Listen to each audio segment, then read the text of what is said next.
بسم الله الرحمن الرحيم. ألف لام را.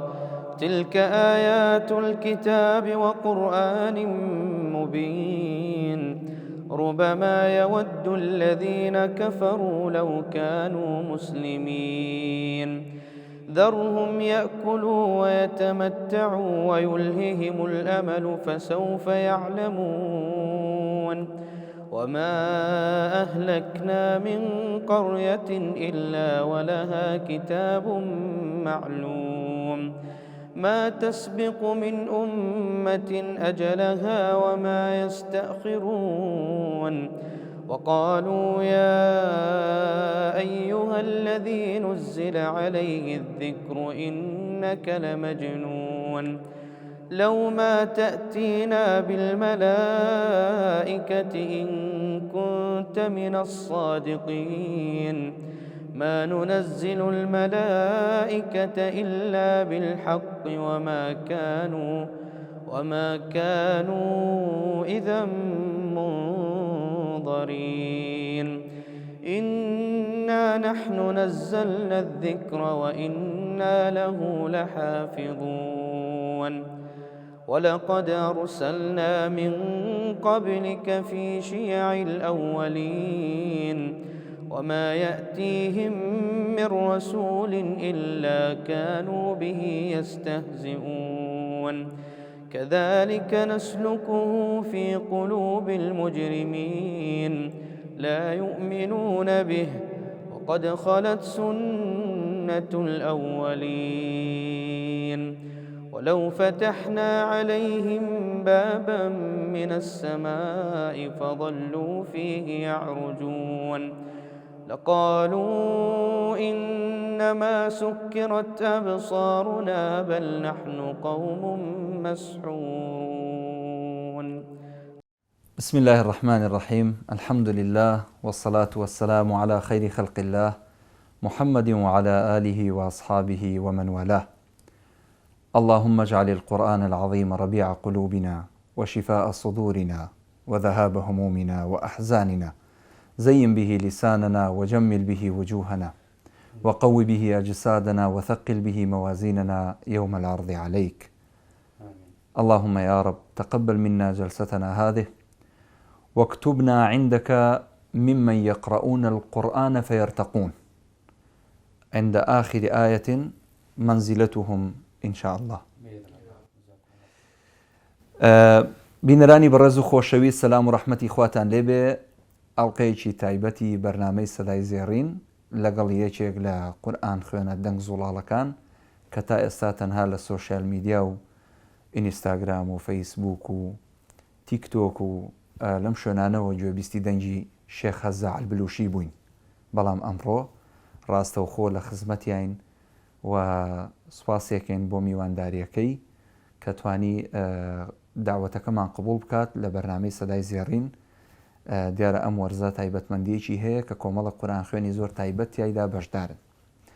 شێخ هەزاع البلوشی وەکو هەموو لایەک ئەزانن یەکێکە لە قورئان خوێنەکان کە بە ئەسڵی ئەسڵ خەڵکی وڵاتی سەڵتەنەی عومانە، بەڵام لە ئێستادا لە وڵاتی ئیمارات لە شاری دووبەی موقیمە و خوێندکارە، هەروەها پێشنوێژی یەکێک لە مزگەوتەکانە. بۆی زیاتر بیناسین بزانین شێخ هەزاع چێیە، چینە خزمەتی لە نزیکەوە پێتانی ئەناسێنین ئینشاءالله. زۆر بەخێر بێ شێخ هەزاع، سپاس بۆ داوەتەکەمان کە ئیستیجابەت بۆی هەبوو، قبوڵت کرد. خوای گەورە پاداشتی خێرت بداتەوە و هەمیشە و دەنگە زوڵاڵەت هەر بمێنێ. بارك الله فيكم وأنا سعيد. خدا تەمەتان درێژکار، منی زۆر دڵخۆشم ئەمڕۆ کە لەگەڵتانم. داواکارم لە خدای گەورە ئەم زنجیرەیە سوود بەخش بێت و سوودمان پێ بگەێنێ و خدای گەورە پاداشی چاکەتان بداتەوە بۆ میوانداریە. زەردەخانەیەکی جوانت هەیە، لەکوێوە هێناوتە؟ بەخدا ئەوەمان لە ئێوە وەرگرتووە شێخ. باشە، شێخ هەزاع چێیە؟ ئەگەر مینی سیڤیەکی جەنابەت بزانین کە جەنابەت لەکوێ لەدایک بووی، خەڵکی کوێی، نەشئەتت، مەسقەت ڕەئست کوێ بووە، ئەوانەمان پێ بڵێ سوپاس دەکەین. ناوم هەزاعی کوڕی عەبدوڵڵای کوڕی سالم بلوشیە، لە شانشینی عەمان لەدایک بووم. لە ساڵی 1995 ما شاء الله قورآانی پیرۆزم لە تەمەنی 7 ساڵیەوە لەبەر کرد و لە تەمەنی 13 ساڵی تەواوم کرد. سوپاس بۆ خوددا، سوپاس بۆ خوا. باوکم لە سەرەتای لەبەرکردنی قورئانەوە لەگەڵم بوو و پاشان چوومە لای شێخەکانی تر لەو شارەی کە من لێی دەژیام.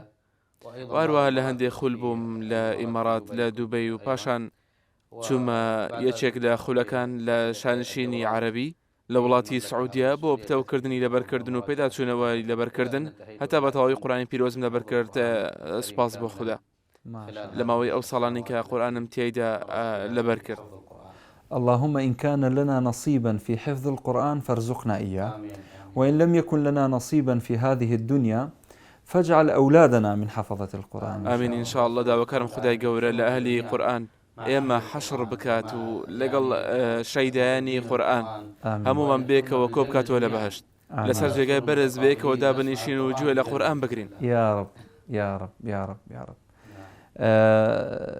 خێزانداری متزوج؟ بەڵێ سوپاس بۆ خوا. چەند منداڵت هەیە؟ کوڕ و کچێکم هەیە. سوپاس بۆ خوا. تبارك الرحمن. اللهم إن شاء الله طولة العمر ويوفقهم ويرزقهم هذا المنهج وهذا السلك العظيم إن شاء الله. آمين يا رب آمين. زۆر باشە. ئێمە هەندێک قسەمان کرد پێمان خۆشە جارێکی تر گوێبیستی دەنگت ببینەوە، هەندێکی تر قورئانمان بۆ بخوێنی، دواتر درێژە بە قسەکانمان نەدەین. أعوذ بالله من الشيطان الرجيم. يا أيها الذين آمنوا اتقوا الله وقولوا قولا سديدا يصلح لكم أعمالكم ويغفر لكم ذنوبكم ومن يطع الله ورسوله فقد فاز فوزا عظيما. إنا عرضنا الأمانة على السماوات والأرض والجبال فأبين أن يحملنها وأشفقن منها وحملها الإنسان إنه كان ظلوما جهولا. ليعذب الله المنافقين والمنافقات والمشركين والمشركات ويتوب الله على المؤمنين والمؤمنات وكان الله غفورا رحيما. طيب الله أنفاسك شيخ هزاع، بارك الله فيك، وفقك إن شاء الله. آمين. شيخ هزاع، پەیوەندیت لەگەڵ دەرەوەی قورئان چۆنە؟ ئێستا من بزانم کە جەنابەت قوتابیت لێرەیان خوێندکاری لە وڵاتی ئیمارات. بەڵێ لە زانکۆی شاریقە دەخوێنم لە بەشی شەریعە. سوپاس بۆخوا. ماشاءالله. لەکوێ کار دەکەیت وەکو ئیمامی مزگەوت؟ من مزگەوتێکم هەیە لە ساڵتانی عەمان لەو ناوچەی کە من لێی دادەنیشم. بەڵام زیاتر لە ڕەمەزاندا دەگەڕێم لە هەندێک لە مزگەوتەکان هەندێک لە وڵاتانی دەوروبەر. زۆر باشە. شێخ هەزاع، با بپرسم زانم پەیوەندیت لەگەڵ قورئان خوێنانی دەوروبەر بە شێوەیەکی گشتی چۆنە؟ بەردەوام مەسەلەن هەستەکەم ڕەفاقەتیکی خۆشت هەیە لەگەڵ زۆربەی هەرە زۆری قورئان خوێنەکان، ئەوە بۆچی ئەگەڕێتەوە؟ بەخوا ئێمە هەر کەسێک قورئانی لە ناو سینەیدا هەڵگرت بێت خۆشمان دەوێت. زۆر باش. سپاس بۆخوا. یعنی دۆستایەتیمان لەگەڵ ئەهلی قورئان یەکەم شت بۆ ئەوەیە کە ئەم قورئانیان هەڵگرتووە و هەروەکو ئاکارێک لە ئاکارەکانی قورئانیان تێدایە. خودای گەورە لە سوورەتی قەلەمدا دەفەرموێت وإنك لعلى خلق عظيم. یعنی ئەوە ستایشی خودایە بۆ پێغەمبەری نازدار و لە قورئانی پیرۆزدا و ڕەوشت و ئاکاری بەرز قورئانە کە خودای گەورە و میهرەبان بۆ پێغەمبەرەکەی دابەزاندووە. ئێمە خۆشمان دەوێن لەبەرەوەی ئەوان خوددا پەرستن. ئێمە وا بیر دەکەینەوە کە خودایان بەسە. خوددا پەرستن بەتایبەتر کە ئەوان ئەم پەرتوکە پیرۆزە لەبەر دەکەن کە قورئانە. زۆر باشە.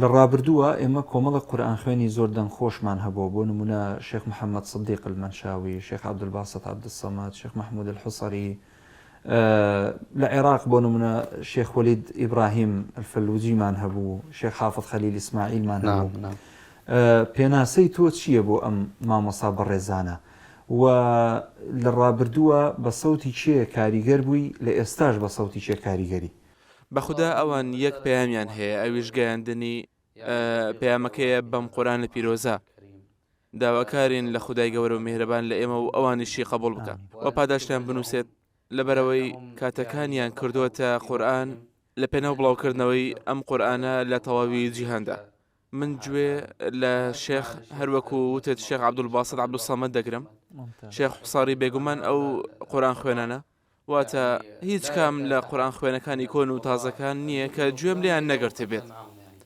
ئەوەش چاکەیەکە لەلایەن خودای گەورەوە کە پێی داوین و داواکارم لە خودای گەورە کە لیان قبول بکات وەروەها شێخ مستەفا ئیسماعیل و شێخ محەممەد ڕەفعات لە قورئان خوێنە جیاوازەکانە کە گوێیان لێ دەگرم.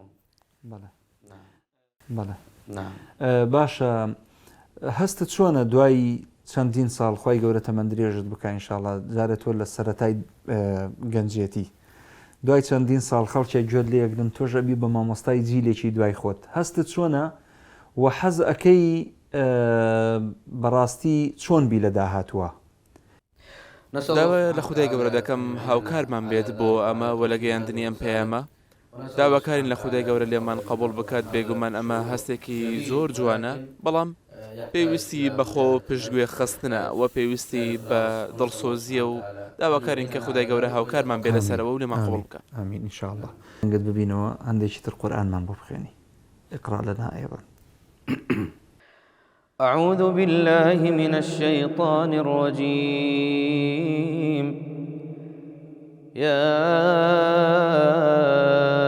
أيها الذين آمنوا اتقوا الله ولتنظر نفس ما قدمت لغد واتقوا الله إن الله خبير بما تعملون. ولا تكونوا كالذين نسوا الله فأنساهم أنفسهم أولئك هم الفاسقون. لا يستوي أصحاب النار وأصحاب الجنة أصحاب الجنة هم الفائزون. لو أنزلنا هذا القرآن على جبل لرأيته خاشعا متصدعا من خشية الله. وتلك الأمثال نضربها للناس لعلهم يتفكرون. هو الله الذي لا إله إلا هو عالم الغيب والشهادة هو الرحمن الرحيم. هو الله الذي لا إله إلا هو الملك القدوس السلام المؤمن المهيمن العزيز الجبار المتكبر سبحان الله عما يشركون. هو الله الخالق البارئ المصور له الأسماء الحسنى يسبح له ما في السماوات والأرض وهو العزيز الحكيم. تبارك الرحمن. جزاكم الله خير. جزاك الله شيخ هزاع. بارك الله فيكم. وفيك بارك إن شاء الله. شيخ هزاع لجواز لولاتي إمارات وسلطنة عمان بەشداری لە پێشنێژی کردووە لە وڵاتانی تر مثلا وڵاتانی ئەوروپی عربی لە هیچ شوێنێکی تر؟ نعم لە ڕاستیدا پێشنوێژی زۆرم کردووە لە زۆر مزگەوتەکانی وڵاتان لە کوێت و لە بەحرێن و لێرە لە ئیمارات و لە سەڵتەنی عەمان و هەروەها هەندێک بەشداریکردنم هەم بووە لەگەڵ لە هەندێک قورئان خوێنەکان لە بەرنامەکانی میسر و لە بەریتانیا هەروەها بەشداریم لە پرۆگرامێک کردووە لە وڵاتی سوودان و لە ئوردون. سوپاس بە خوددا بەشداریەکانم زۆر جوان بوون و میوانداریەکان دەرکەوتنی هەزاع بەلووشیان بەرەو پێش برد لە مەیدانەکە. سپاس بۆ خوا. ئەوە فەزلی خودای گەورەیە. بەڵێ ئەوە فەزلی خودای گەورەیە. نعم وذلك فضل الله ونعمة. الحمد لله. زۆر باشە. هیچ پلەیەک هەبووە یاخود هیچ پلەیەکت بەدەست هێناوە لەو بەشداریانە لە مسابقات بەشداریت کردووە؟ لە ئێستادا نا بەشداری ناکەم، بەڵام پێشتر بەشداریم کردووە کە خوێندکار بووم لە قوتابخانە، واتە زۆر بەشداریم لە پێشبڕکێیەکان کردووە. من لە سەرەتاوە بیرم چوو شتێک بپرسم بڵێم چێ مەسەل ئاعلای تۆ بووە یان چێ فێری قورئانی کردووی حەثی کردووی لەسەر ئەوەی بەردەوام خەریکی قورئان خوێندن بی؟ بەڵێ سەرەتا باوکم بوو هۆکاری بنەڕەتی بوو کە وەکو پاڵپشتیکەری بنەڕەتی من بوو لە بەرکردنی قورئانی پیرۆز، هەروەها ئیتر دایکم و خانەوادەکەم هەمویان ئینشاڵڵا خودای گەورە پاداشتی هەمویان بداتەوە. ڕەنگە پرسیارەکە زۆر گرنگ نەبێت و لە جێی خۆی نەبێت، بەڵام زیاتر چێت خۆش دەوێت دایک یان باوک. بەخوا هەردووکیان داواکاری خودای گەورە دەبێت کەسێکیان زیاتر بێت. دەبێت کەسێکیان زیاتر بێت. دەمێت کێشێکت بە دروست بکەم. نانا هەردووکیان داواکارن لە خودای گەورە ڕێزیان پێ ببەخشێت. بەڵام دایک بە سوسترەوانیە ئاسێکە هەتا لە فەرمودەی پێغەمبەردا دایکت پاشان باوکت. دایک هەمیشە بە سۆسترە. گوێ لێ بوو حاجی عەبدوڵڵا، گوێ لێ بوو. الله يحفظك إن شاء الله. جزاك الله خير شيخ. باشە شێخ هەزا، ئەوە جیاواز لەوەی کە جەنابەت ئیمامی الحەمدولله کە ئیمامەتی خۆی بۆ خۆی پیشەیەکی زۆر گرنگە و پەیامێکی زۆر گرنگی تایە بۆ خەڵکی کە تۆ پێشنوێژی ئومەتێکەکەی ئەوەش بەڕاستی فەزلێکە خوا پێی بەخشیبی. با بچمە سەر دەنگ یان مەقامات. هیچ شارەزایەکت دەربارەی مەقامات هەیە؟ نەبەخوا پێشتر نەم خوێندووە، تەنها گوێگرتنە. بەڵێ دەکرێت کەسێک لە پێشم بخوێنێتەوە، منیش وەکو هەمان ئەو لاسایی بکەمەوە. گرنگترینشت ئەوەیە ئەو مەقامەیە کە من پێی دەخوێنم، یانی بەڵام نازانم مەقامەکان چۆنە. ڕات چییە لەسەر دەنگە عێراقیەکان؟ بەخوا ماشەڵڵا ئەوانە بۆم بن.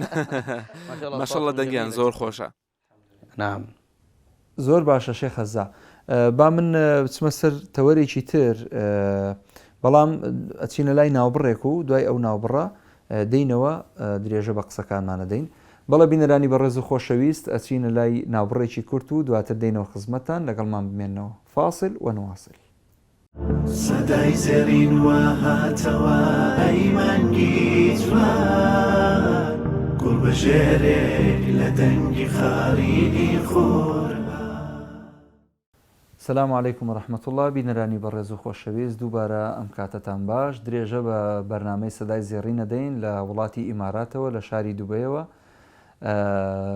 میوانداری زۆر بەڕێز شێخ هەزا ئەلبلوشیمان کردووە، قورئان خوێن و پێشنوێژ لە وڵاتی ئیمارات و بە ئەسڵ خەڵکی سەڵتەنەی عومانە. زۆر بە خێری هێنینەوە بۆ نێو بەرنامەکە. بارەکە الله فیک شێخ هەزا، شوکرەن جەزیلەن مەرە ئوخرا.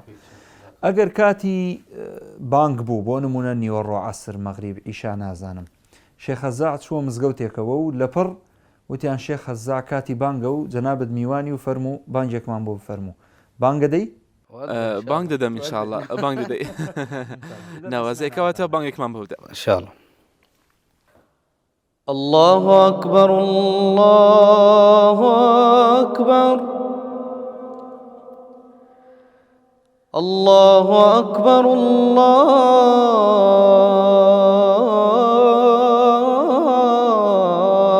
الله أكبر. أشهد أن لا إله إلا الله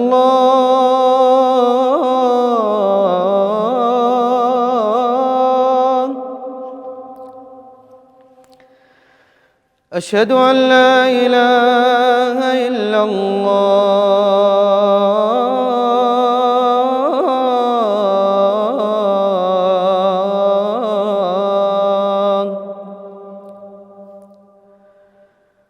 أشهد أن محمدا رسول الله.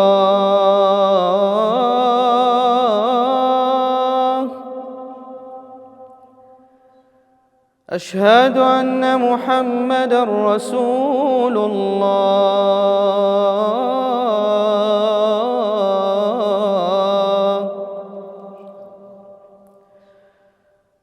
حي على الصلاة.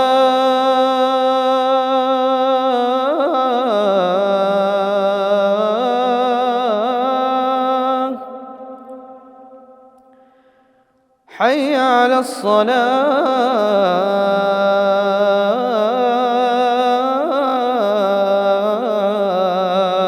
الصلاة. حي على الفلاح.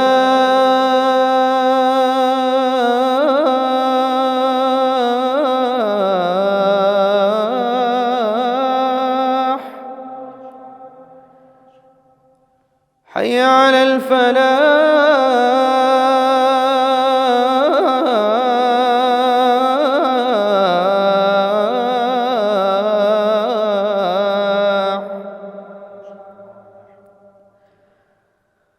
الله أكبر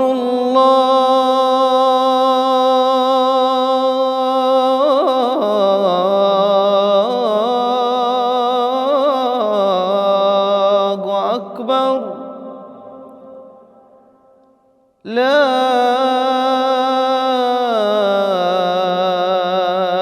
إله إلا الله. لا إله إلا الله. اللهم رب هذه الدعوة التامة والصلاة القائمة آت محمدا الوسيلة والفضيلة وابعثه مقاما محمودا الذي وعدته وارزقنا زيارته وشفاعته. آمين يا رب. آمين إن شاء الله. جزاكم الله. ما شاء الله. شيخ. هیچ بانجێکت تۆمار نەکردووە بەم سەوتە بۆی ببێ بە سەدەقە جاریە بۆت؟ بانجی وەکو ئەمە تۆمار نەکردووە، ناتۆمارم نەکردووە. تۆمارت کردووە بەخوا شێخ تۆماری کە ئەوە خێرێکی بەردەوامە ئینشاءالله. خودای گەورە پایدارتان بکات. الله یشفەکم یا رب. کۆمەڵێک خەڵک هەیە ئەمڕۆ بەداخەوە سەر لێ شێواوە دوورکەوتونەتەوە لە قورئان خۆیان داوە بەشتیتر. ئامۆژگاری تۆ چییە بۆ ئەو خەڵکەی کە هەستەکەی لە قورئان دوورکەوتونەتەوە و بایەخیان داوە بە بوارەکانی تر پێیان ئەڵێ چی؟ یەکەم شت داواکارین لە خودای گەورە هەمومان لە ئەهلی قورئان بکات بە بڕیارەکانی قورئان کار بکەین. و دووەم شت سەرەتا ئامۆژگاریم بۆ خۆم و پاشان بۆ گوێگران لەم قورئانە نزیک ببنەوە لەبەرەوەی ئەم قورئانە کلیلی خۆشبەختیەکانە. گەنجینەی دنیا هەمووی لەو قورئانە پیرۆزەدا هەیە. بەرەکەتی کات و سەرکەوتن و دڵخۆشی و هەمیشەی هەمووی لەناو ئەم قورئانە پیرۆزەدایە. بۆیە هەست بە چێژی ژیان ناکەیت جگە لەگەڵ ئەو کەسە نەبی کە لەگەڵ قورئان دەژی. بۆیە یەکەم جار ئامۆژگاریم بۆ خۆم پاشان بۆ تەواوی گوێگران کە خۆیان نزیک بکەنەوە لە قورئانی پیرۆز. یعنی هەم ڕۆژە تەنها یەک کاتژمێر بۆ خوێندنەوەی دابنێن. پەڕەیەکی یاخۆ دوو پەڕەیان نیو جوزە یان جوزئێک لە قورئانی پیرۆز هەموو ڕۆژێک بڕواتان هەبێت کە ئەمە وا دەکات ژیانتان خۆش بێت، هەروەها بۆ ئەوەی ڕۆحیان گەشت ببێتەوە و بۆ ئەوەی سەرکەوتوو بن لەم دنیاە بە بەرەکەتی ئەم قورئانە پیرۆزە هەروەها ئینشاءالله. ممتاز ئینشاءالله. خەڵکی کوردستان بێگومان گوێگرت زۆر زۆرە لەوێ و خەڵکێکی زۆر لە ڕێی نامە و شوێنەکانەوە کە بڵێن لە سۆشیال میدیا داوان لێکردوین کە چاوپێکەوتن لەگەڵ جەنابەت بکەین. بەڕاستی ئێمە لەسەر داواکاری خەڵکی هاتوینەتە خزمەتت بێجگاوەی کە خۆت خۆشەویستی و ڕەفیقی ئێمەیت و ئێمە یەکتر ئەناسین، بەڵام هەر حەزم لێ بووە کە لەسەر داواکاری خەڵکەکە بین. خودای گەورە پاداشتان بداتەوە و پاداشتان بداتەوە لەسەر ئەم هەنگاوە پیرۆزەتان. هەندێکی تر قورئانمان بۆ بخوێنە، سوپاسە دەکەین با گوێبیستی دەنگت بین. بإذن الله إن شاء الله. أعوذ بالله من الشيطان الرجيم. إن المتقين في مقام أمين في جنات وعيون يلبسون من سندس وإستبرق متقابلين كذلك وزوجناهم بحور عين يدعون فيها بكل فاكهة آمنين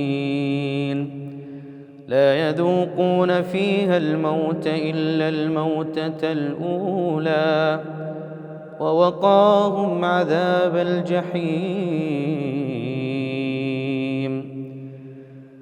فضلا من ربك ذلك هو الفوز العظيم فإنما يسرناه بلسانك لعلهم يتذكرون فارتقب إنهم مرتقبون. تبارك الرحمن على هذا. الله يسعدكم يا رب، جزاكم الله خير. بارك الله فيك الشيخ. ئێمە بەرەو کۆتایی ئەڵقەی ئەمجارەی بەرنامەکەمان ئەڕۆین، حەزمانە کرد زیاتر لە خزمەتت بین و زیاتر گفتوگۆی زیاتر بکەین، بەڵام پێمان خۆش نییە لەوە زیاتر ماندوود بکەین. ئەوەی کە پێویست بە وتمان تەسەوڕەکەم و الحەمدولیلا گوێبیستی سەوتت بووین. ئێمە سوپاس دەکەین. دواپەیامی جەنابەت بۆ خەڵکی کورد، بۆ کوردستانیان چییە؟ بەخدا من هیوادارم ساردانی کوردستان بکەم و لەوێ چاومان پێتان بکەوێت و بە خۆشەویستانیەوێ و سڵاو ڕێزم بۆ هەموو بینەرانمان لە کوردستان و هەموو جیهان و خودای گەورە سەرکەوتوتان بکات. تۆ ئەگەر بێیت ئەوێ دەستت بەسەردا دەگرین. خودای گەورە پاداشتان بداتەوە ئینشاءالله. جزاک الله خێر. شێخ هەزا پێمان خۆشە لە کۆتایە ئەگەر هەندێک دوعامان بۆ بخوێنی بە دوعا کۆتایی بە ئەڵقەی ئەمجارەی بەرنامەکەمان هێنین. اللهم اجعل القرآن العظيم ربيع قلوبنا ونور صدورنا وجلاء أحزاننا وذهاب همومنا وغمومنا يا رب العالمين. اللهم لا تدع لنا ذنبا إلا غفرته ولا هما إلا فرجته ولا دينا إلا قضيته ولا مريضا إلا شفيته ولا مبتلا إلا عافيته ولا حاجة من حوائج الدنيا والآخرة هي لك رضا ولنا فيها صلاح إلا أعنتنا على قضائها ويسرتها لنا في أمورنا يا رب العالمين. اللهم إنا نسألك خير المسألة وخير الدعاء وخير النجاح وخير العمل وخير الثواب وخير الحياة وخير الممات وخير أيامنا يوم نلقاك فيه. اللهم بيض وجوهنا يوم نلقاك يا رب العالمين. اللهم إنا نسألك الجنة وما قرب إليها من قول وعمل ونعوذ بك من النار وما قرب إليها من قول أو عمل يا رب العالمين. اللهم اجعل القرآن شفيعا لنا يا رب العالمين. اللهم اجعله حجة لنا لا علينا يا رب العالمين. اللهم نور به صدورنا ونور به قبورنا يا رب العالمين واجعله حجة لنا يوم نلقاك يا رب العالمين. اللهم ثبتنا بالقول الثابت في الحياة الدنيا وفي الآخرة يا رب العالمين. وصلى الله وسلم على سيدنا محمد وعلى آله وصحبه أجمعين وسلام على المرسلين والحمد لله رب العالمين. سەدای زەرین وهاتەوە ئەیمانگی جوان گوڵ بەژێرێک لە دەنگی خاڕینی خۆرهان سەدای نورە خۆشبەختیە وەکو باران هەوازەکە پڕ لە شادی بۆ هەموومان ئەیمانگی خێر دڵمان پڕکە لە ئیمان جگە لە تۆ کێ بکەینە دۆست و میوان یەک تەلاوەت عشقت دەڕوات بۆ لێودە